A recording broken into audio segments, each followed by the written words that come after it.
The boy opens his eyes and sees the faces of his friends before him. The girl and the boy call him Soji, and in this they are truly right, for his name was Araki Soji, an amateur farmer.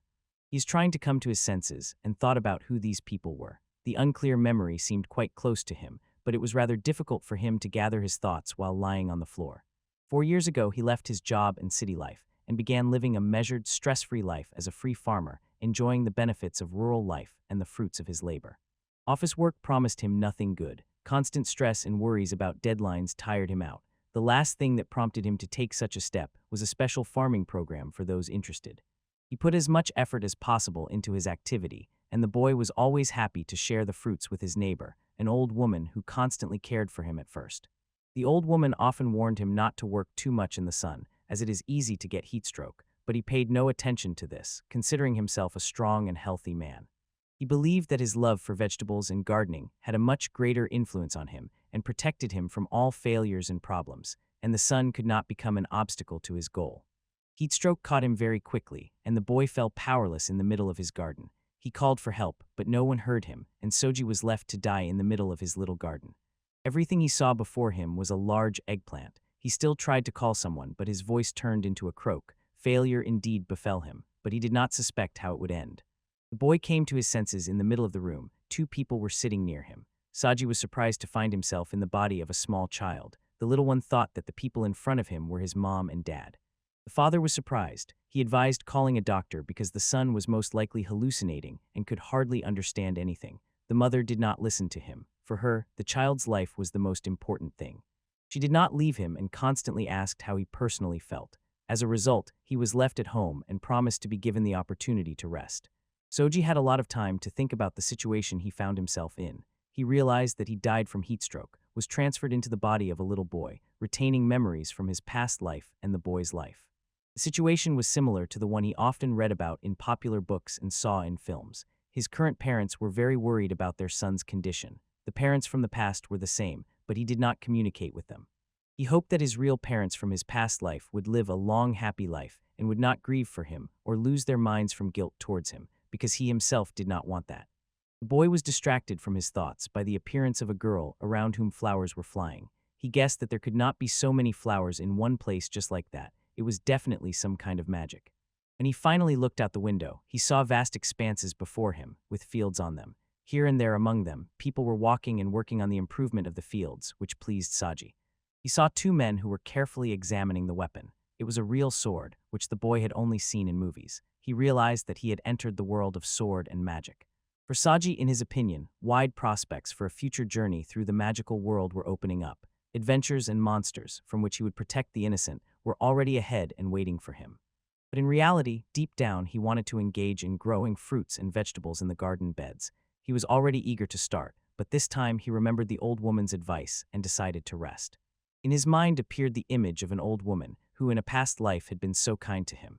Yet even now he heard her warning that he should not overwork himself in the field, but rest a little more. The boy lay down in bed and began to think about how he would manage to survive in this world. He did not expect everything to turn out this way, and even in this life, he must succeed in achieving his set goals. Problems came from where they were not expected. The boy was impressed by the quality of the local food. Much of it did not appeal to him, and not even the food itself, which was environmentally clean. He was surprised by the ingredients used to prepare it, since having huge reserves of grain and various vegetables nearby, the dishes here were cooked quite primitively and tastelessly. The father noticed that something was wrong with the boy. He was behaving differently than usual, but the man had no time to clarify the details of the matter. Now he had to go to the field, as the family's life depended on it. The boy was glad that his father loved working in the field. The little one asked to go work with him, which surprised both parents very much. After all, as it turned out, he did not like working in the field with the soil. The mother asked if it was worth calling a doctor. After all, her son's mental state worried her. Soji thought that he should not behave so recklessly and corrected himself, saying that he would just go play outside. Hearing this, the parents calmed down. They behaved calmly, but the alertness still remained. The man and his wife were going to work, and Soji was left alone with his thoughts. He was very curious about who he was in his past life, and why in such an environment he did not like to engage in agriculture and grow vegetables and fruits. This became the cause of his unrest. Soji did not listen to his father. He went to the field where he was working. The boy was surprised at the condition of the grown vegetables. After all, they were supposed to be much better. People put a lot of effort into growing them. The little one thought that in this case he would need evaluation skills, as often happened in manga or anime, which he liked. The boy thought that it would be very good if he had the opportunity to use a special tablet to assess the details of everything around him in this new world. Someone heard his thoughts, and soon a system display appeared before him, which detailed the fruit he had just held in his hands. It was an analog of a potato, which was best adapted to this region. The father heard the boy's surprised cry and asked him what he was doing and what had happened to him. Soji realized that his father did not see the system and did not see what the son saw. This was pleasing. The next step was to assess the soil to fully understand what was really happening in this field. After all, it happened that due to constant load on it, the soil became poor in nutrients. The boy decided that finally it was time to look at his own parameters. He asked the system to provide all the information related to his person in this amazing world. A glow flashed from the tablet. The boy found himself as if inside an information system. He saw a bunch of messages that talked about his main abilities and skills. Sojo could buy seeds, store them, and accelerate their growth. Enthusiasm awakened in Sojo. He realized that he could use skills from his past life to grow vegetables here and accelerate the development of agriculture in this place. He carefully observed how this place was developing. The boy clearly understood that if he gave the local people his knowledge and technologies, they would definitely be able to improve their own lives. Sojo was so confident in himself that he considered it possible to develop vegetable farming on his own to the level of carrying out a real agricultural revolution in this region. In his past life at work, he encountered misunderstanding from colleagues and friends at the company. He often faced resistance to his ideas and innovations, although he just wanted to serve for the benefit of the corporation. Colleagues considered him a show-off and did not want the management to reward him with appropriate benefits for diligence and initiative, so they suppressed his undertakings at the root. Sojo woke up. Everything he saw was a terrible dream. Now he has the opportunity to start everything from the very beginning. After all, back then he could only dream of a calm, measured life of a simple farmer. Now unprecedented prospects opened before him to work in the field and engage in his favorite activity. Nothing could stand in his way, and he felt very good. The girl who called him to help emphasized that it was necessary to bring water for irrigation, although Sojo simply hated this. The only way to avoid it was to do something for its delivery. He did not like wandering through the forest with buckets full of water. The boy was bored doing this work. His dream was simply to work in the field, where special mechanisms would be used for water delivery and irrigation. Half a year had passed since Sojo entered this strange world. All this time, he devoted himself to learning everything around him and exploring himself, his capabilities. His parents eventually learned about his skills, but the situation was that there were very few people in the whole world with similar abilities, and the boy could not openly declare this in front of everyone. The parents asked him not to advertise his skills. They did not want problems for their son, so they agreed to all his compromises only to preserve his own safety. The boy also learned about some features of the continent on which he would have to live recently. It had as many as 5 countries. The soil was generally good because the continent was full of volcanoes. Sojo thought he was very lucky to get into a world where he could use his skills. The noise in the bushes distracted him from the conversation with his friend, and the boy thought it was monsters. The girl emphasized that there definitely could not be monsters and beasts nearby, as they are regularly destroyed by hunters, so Sojo need not worry about dangerous creatures. The boy looked into the bushes and saw a strange ditch there. It was clearly not of natural origin. He began to wonder what it could be used for, but a girl distracted him from his thoughts. Sojo could not stand it. He asked why they could not use magic to solve the problem of water delivery. After all, the way to the river is long, and monsters may attack on the road. The boy planned to build a reservoir. This way, special channels could be laid from it to bring water directly to the fields, as there are simply no wells nearby. Along with the construction of the reservoir, river fishing can begin, which will significantly improve the peasants' diet and help them obtain an additional source of beneficial nutrients for the body. The girl was the first to be told the idea that it is possible to make a large puddle right in the forest, which over time will turn into a reservoir, and to build canals from it to deliver water to the village.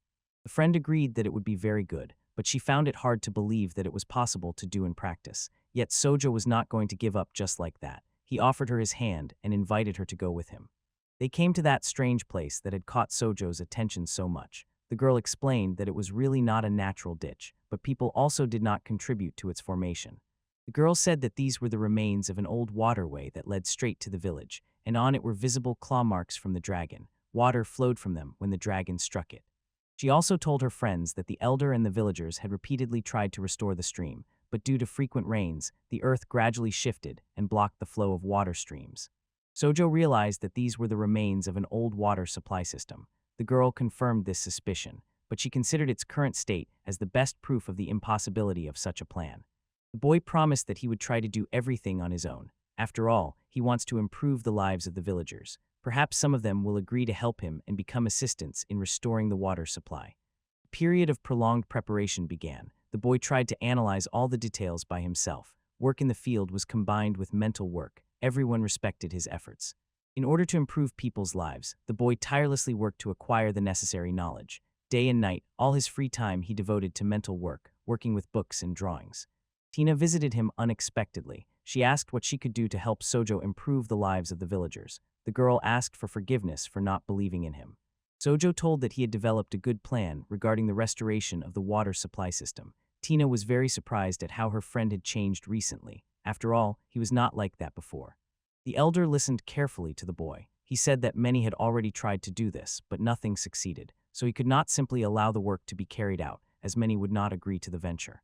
The boy assured that he had studied the issue. He wanted to share the idea of using the Yada technology. It involved using wood and earth for construction. For this, it was necessary to use special beams to place crossbars between them. All this was covered with earth on one side to prevent the soil from collapsing further. The elder doubted, but the children insisted on this. They explained that they had thought everything through in detail and would act accordingly. This time everything would work out. The only important thing was to get permission. Finally, the old man agreed. The children believed they were very lucky and would now work for the good of society. The man insisted that they at least sometimes listen to adults. The elder was once again surprised where this boy got such enthusiasm from, since he had not been like this before. In the morning, the girl woke up her friend. He did not want to go carry water, but when he realized who had come to him, he immediately filled with strength and enthusiasm for action. The water supply could not wait too long for construction. Carpenter Great and blacksmith Gerald came to the boy's aid. The elder ordered them to become additional forces in the boy's plan to create a water pipeline directly to the village, so now they are at his disposal. Each of them was considered a specialist in their field. They made everything necessary for the peasants and provided them with the most essential household items so that they would not be forced to go to the city. Soon they were near the forest and studying the area. Sojo was explaining to the assistants what needed to be done and what details were necessary for it. The men and Tina listened carefully to the boy. The blacksmith and the carpenter, who listened carefully to the boy, understood that much depended on them now and said they would do everything necessary as quickly as possible according to their capabilities. The boy thanked for the understanding and said that he needed to make a water pump because it was not possible to carry water as quickly as they had done before. This would simplify the work and increase the volumes of water for irrigation. Sojo very soon explained the principle of the pump's operation. He told about all the necessary components and how they need to be attached to each other. As a result, water will come out of the mechanism under pressure.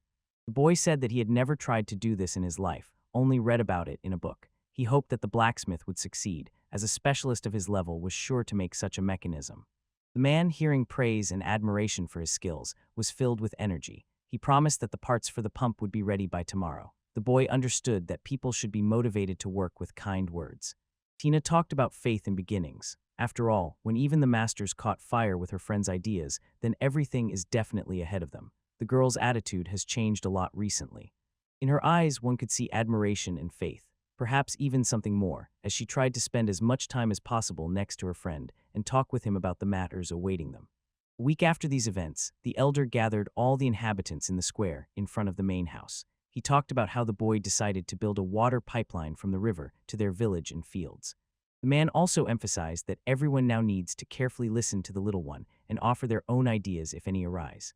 The water supply was supposed to become their common cause, as it once was. Sojo told everything in detail this time. He was afraid that the explanations would be vague or uncertain. However, this time everyone listened to the boy with enthusiasm and expressed their support. Everyone around listened attentively. Some tried to say something against this idea, but either no one listened to them, or they were immediately ordered to be silent and not to try to interrupt again.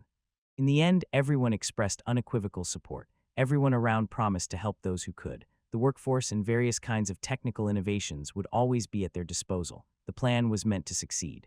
A month has passed since the start of the work. Everyone willing was engaged in building the water pipeline to the settlement. Some performed physical labor, some read drawings, and acted as engineers and team leaders. Thanks to the selfless work of every villager, the project progressed very quickly and confidently. The remnants of the old water pipeline were cleared on time, and a new channel to the river was dug. Adults did not want a child to be present at the construction work because it was somewhat dangerous, so they had to watch from the side everything that was happening on the site and in the ditch. Sojo came up with a good idea. The work on the canal and drainage required a large number of participants. The fields were left almost unattended, so he would personally watch over them while the others worked. To accelerate growth, he wanted to use his abilities, and although the boy did everything correctly, not understanding the rules of the local order, he spent a lot of vital strength and life energy. After he finally used the plant growth enhancement skills, he lost a lot of strength and spent some time in bed, sick and gathering his strength. Thus he realized he was worthless now. In bed, he pondered that to use the power, he needed to grow or strengthen his own body. The magic of this world demanded resources from the user's body. Although the use of magical skills was not possible now, the boy decided to help renew the land using composted manure, which would improve the soil composition and accelerate plant growth. After some time, he had already prepared the soil for planting by mixing ordinary earth with compost. But to plant something, it was necessary to find seeds for it, and here the storage skill would come to help. A board appeared before him, on which the names and pricing policy of each type of seed were displayed. Among them were some that Sojo had never heard of in another world, but information about them was in the system. The only obstacle could be that more resilient crops cost much more. They were more reliable, but the expenses for these seeds were unjustifiably expensive and large. But soon, despite all obstacles, the boy held a package of potato seeds above him. He was happy because a harvest was soon to come, with which he would treat everyone around, and everyone would rejoice in his success and thank him. The plan of action for the future was already in the boy's mind. He intended to cut the potato in half. After that, he would dig a hole in the ground 10 centimeters deep and plant the halves cut side down at intervals. After that, it would be necessary to thin out the rows of sprouts that would emerge so that only the most viable ones remained. Then it would be necessary to sprinkle them with soil from above so that sunlight would not dry them out. Soon all the work was done, and only waiting for the harvest remained, but the boy was not sure if he would wait for it quickly. He no longer dared to accelerate growth, so he chose to wait. After 3 months, the first potato harvest was visible. It turned out surprisingly good and promised to last long in storage. For the peasants, this would be a real find in terms of further planting. Sojo was already thinking about how to gather this entire harvest. After all, he would not be able to do it alone. He even wanted to call his father for help, but he wondered if the latter would suspect something. Tina came and informed that Gerald was waiting for the boy. An important matter could not wait. The man asked the boy to come immediately and evaluate what he had managed to do. Sojo and Tina carefully examined the pump that stood before them. The boy was impressed by the craftsmanship with which the blacksmith had made the device. He even found no words to express all his admiration. Even Tina managed to use the pump on the first try. She thought about how much would change in the peasants' lives now, and she also wouldn't have to go to the river every day for water.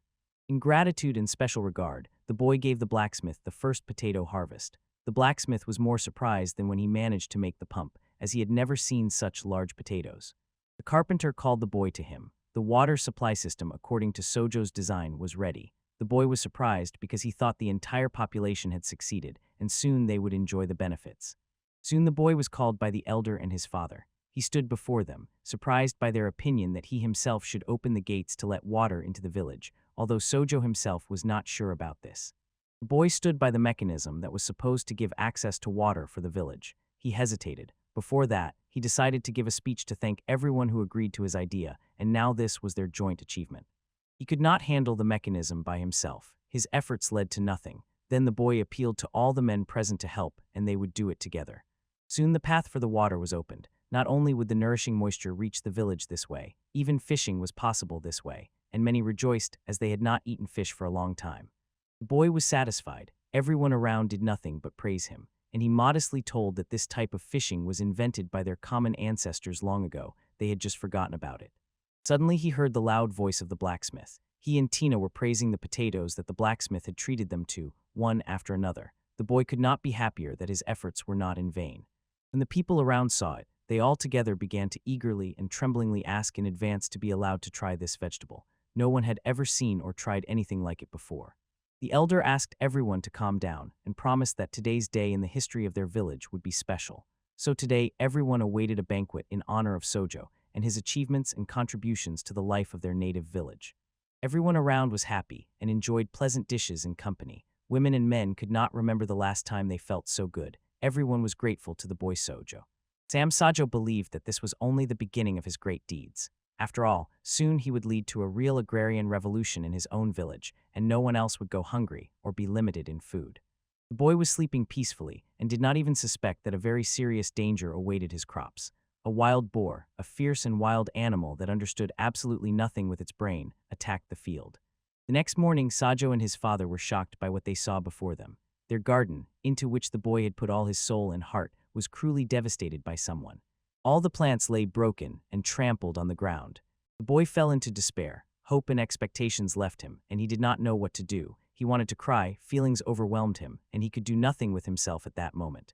The man carefully watched his son, who began crawling on the ground. The father was nervous about the boy's condition, and the boy was simply trying to see the traces that the unknown culprit left on the ground, but he could not fully understand. Soto guessed that the system could help him with this. He activated the skill. The evaluation indicated that it was indeed a wild boar. The boy got angry, but his anger quickly turned into fear.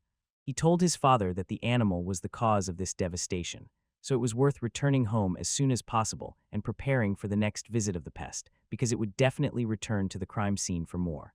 The man was not completely sure that his son was right. After all, wild beasts in these places, especially boars, were scared of hunters. Something really important and terrible had to happen to force it to come down from the mountains.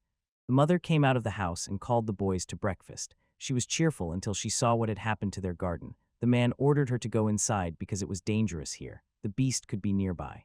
The wife did not believe him from the beginning. After all, animals had not attacked their village for more than 10 years. She also agreed that something strange had to happen in the mountains to force the animal to go to people.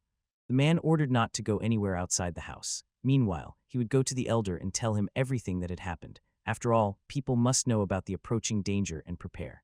Soto also wanted to go with his father, but his mother did not let him. She held the boy, and he felt awkward about the position he was in. The woman continued to say how worried she was about his well-being. But his position this time was unwavering. Father was supposed to take him with him, since he had never been able to do anything useful for people in his entire current life. And he did not want everyone to consider him a coward and a fool. Father shook his son's hand and asked him to be careful and obey his orders on the road. After all, the beast could be nearby and attack at any moment, so it was worth being cautious and attentive to everything that was happening.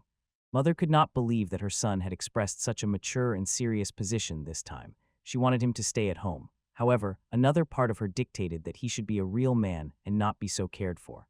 On the road, they met Tina. The man asked her where she was going and why she was alone on the street. After all, the neighbors already knew about the wild boar raid on the garden, so they had to keep the children indoors and not let them out.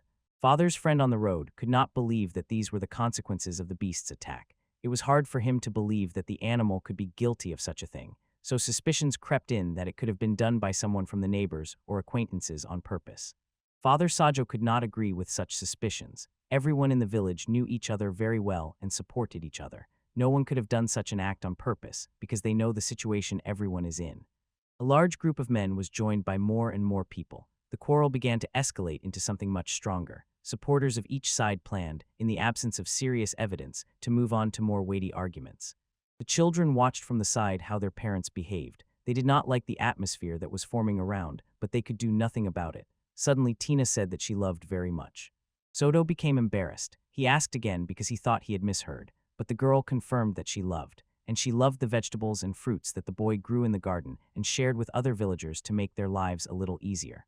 The boy felt a little better. Time passed amid these conversations and misunderstandings. The men calmed down and agreed that they should soon meet near the elder's house. A serious conversation was brewing. When everyone was already in place, the elder spoke with an owl. He explained that now the hunter Hans would address the people. He was to tell who really attacked the gardens and destroyed the fence around the fields. Hans was a serious man. His weapon and constant companion was an unchanging bow. The hunter looked seriously and attentively at everyone gathered around. He told that it was indeed a wild beast. He was the one who attacked the garden. People began to object, as such a thing had not happened for a very long time. Hans also explained that something had driven the animal out of the forest, and now the boar is expanding its habitat near the very village. He was the one who attacked the fields, as they became a source of food for him, so the animal's visit will definitely happen again soon, and it is worth preparing to repel him. A hungry, frightened animal is a serious opponent. But some of the men treated this lightly. They believed that the animal could be easily driven away, as it was definitely afraid of fire, and there would certainly be no difficulties with it. However, the hunter himself did not share their enthusiasm. The hunter said that in desperation, the boar is capable of many things. Under no circumstances should it get used to the fields around the village as the main source of food, because then it will definitely bring other animals here. This must not be allowed, so Hans asked to finish the work in the yard as soon as possible and to minimize going out of the houses during this period. Tina was frightened, and Sojo listened carefully to the hunter's words and remembered them. Hans said goodbye to the gathering and promised that he would personally patrol the area around the village that night. He would not take anything for this, but he asked the men and women not to let children out of the house after sunset. The people began whispering and talking among themselves. Some said they had heard from their father or grandfather a story about how hunger began in the village because of the animals, which took the lives of many villagers and forced the whole village to starve all winter. The elder personally told Sojo that such a situation had happened in his years. Hunger caught the village in winter, so many did not live to see spring. The people barely made ends meet and barely survived until the winter period. That year many survived only thanks to cooperation and support for each other. The man could personally recall all the hardships of that period. Everyone rejoiced at the smallest piece of bread. The old man also said that that year, the animals and monsters that came out of the forest behaved very fiercely and were not afraid of people. They almost caused hunger in the next period as well, so it is worth acting decisively now. The boy's idea was that the whole village should gather and, under close guard and with watchmen, collect and clear all the tall grass around the village. The animals will have no place to hide, and ambushes will be visible. The next step will be to clean up the entire harvest from the garden. Even the leftovers that are not suitable for food need to be disposed of without a trace, so that animals and beasts understand that this is not a place for their feeding. The boy mentally thanked the old woman, who in her past life had treated him kindly and shared all the secrets of gardening, including how to get rid of pests and animals that dared to enter the garden. The idea of fencing all around the fields, and perhaps even the entire village, with a wooden fence also seemed good. It was just necessary to densely nail beams so that no one could sneak through. The men from the village came to Sojo to thank him. They said that it was his idea that became the main reason to start acting, rather than just fearing what was about to happen. The boy modestly thanked them. One of the men praised him and called him a good lad, but Sojo asked them if he could take some already mowed grass. The request was strange, and not everyone immediately understood what he wanted, but they gladly agreed. In response to their inquiries, Sojo said that he needed it so that serious problems would not arise for the entire village in winter. He definitely did not want to talk about his plan, so he simply hinted that the time would come and he would tell everything.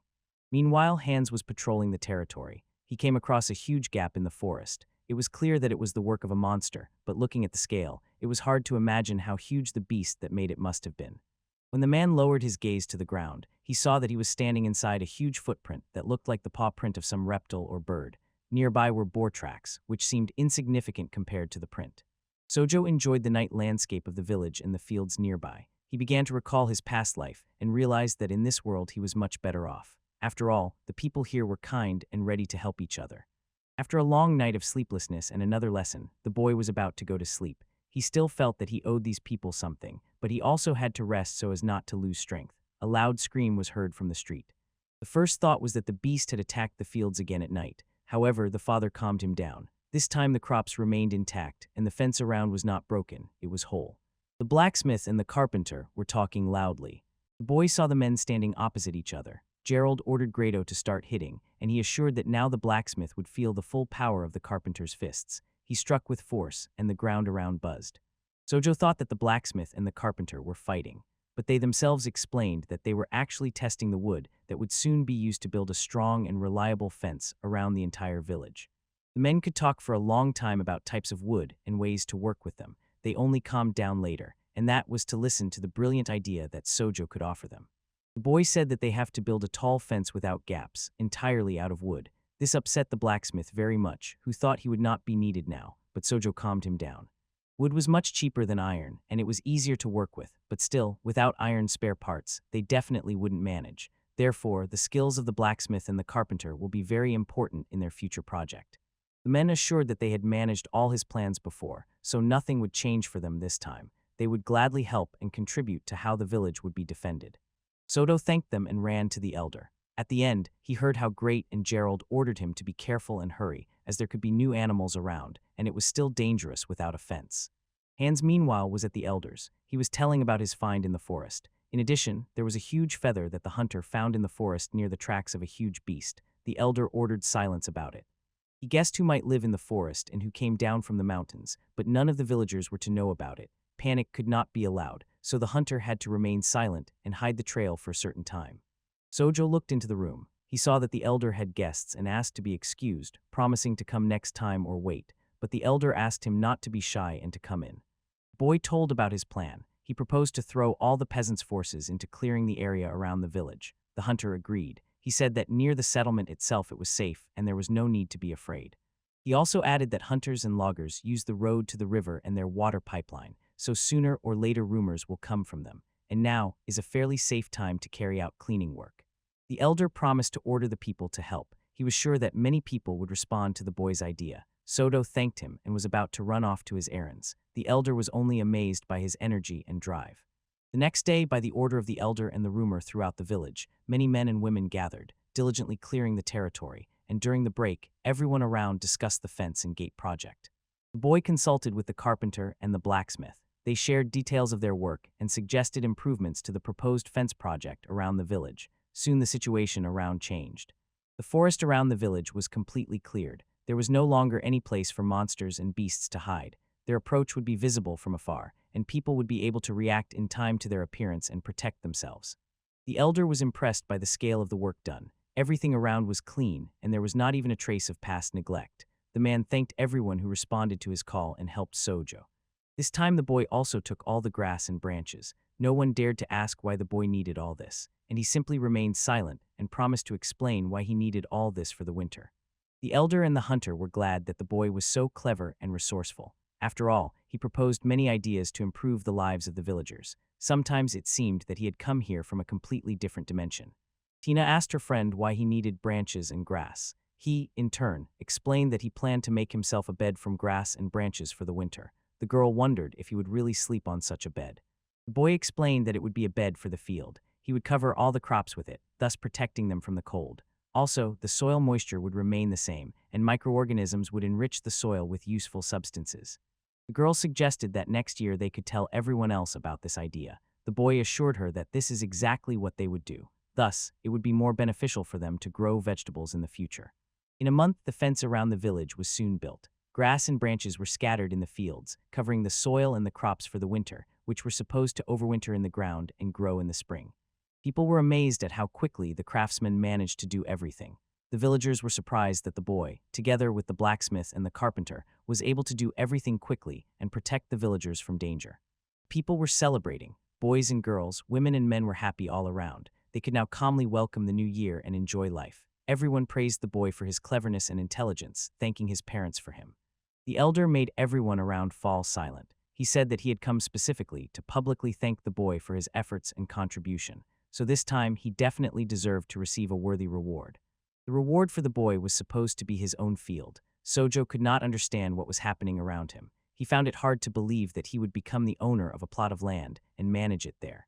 The boy was happy. Tina shared his excitement. Now the little one wanted only one thing for spring to come as soon as possible. After all, then he would start managing and tidying up his field. Everyone around welcomed the new farmer. Against the backdrop of the full moon, a creature with wings and ears resembling those of an elf hung in the air, watching closely what was happening below. Its attention was drawn to a boy who stood out among the peasants.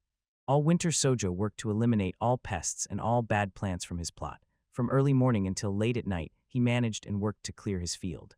Soon the boy grew bored of working only on clearing the territory. He was already eager to grow vegetables in his own field, but instead, he had to work in the cold and frost. The elder came to him to give payment for his efforts. Sojo did not want to be paid for what he did, but the man assured him that he was not the last one planning to do so. From then on, everyone around gave money and various treats for work. Greetings and praise for his kindness and diligence came from everywhere. Soon he had collected many coins, useful things, and food. He soon recalled events from his past life. After all, back then he was also loved by his relatives. Everyone around praised him and admired the little one. This feeling triggered an attack of nostalgia in the boy.